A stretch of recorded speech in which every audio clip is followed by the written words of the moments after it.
Kufunakala-ke uthole ligojwa ulimisela so, bese uthola injelwane.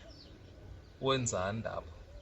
Ufuna ukucupha leli gceke lakho ukuthi umuntu ozama ukungena ekhaya lakhe ebusuku afuthe njengomlilo abone into langazange sayibona. Thatha le njelwane yakho le uyihlome la, mawusuka lapho uthathe umdlebe lo, uthathe lo mdlebe wakho ukhulume lana. Le nto yenza umgodi la gcekeni, uthathe lo mgodi wakho uwumbe lakhaya, uthi lakhaya lana kusukela namuhla uyifaka le nto le lakhaya lana. Angifuni ingenele engasiya lakhaya, angifuni lakhaya kudlalelwe khona.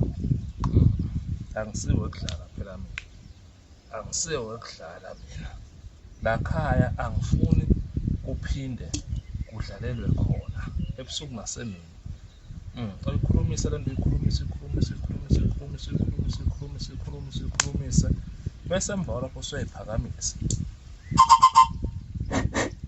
Uyayiphakamisa le nto, ufuna le nto ukwazi ukuthi ikwenzele leli siko lakhona. Mawusuka lapho ukhuluma yonke into losuke ufuna yenzeke leli khaya leli. Ufuna ukuthi into ezongena leli khaya engasiya lakhaya ife, khala umnikazi wayo.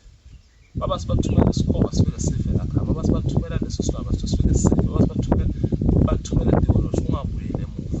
Mawuqeda lapho uthathe le nto lena uyigqibele lapha emgodini wakho, uyakhala bese lakhala lana vele angidlali, lakhala lana ngifuna vele le simo sibe lukhulu.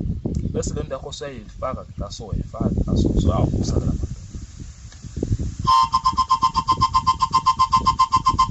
Yebo, umfundo lengena lapha phakathi egcekeni, isimo sakhona sibe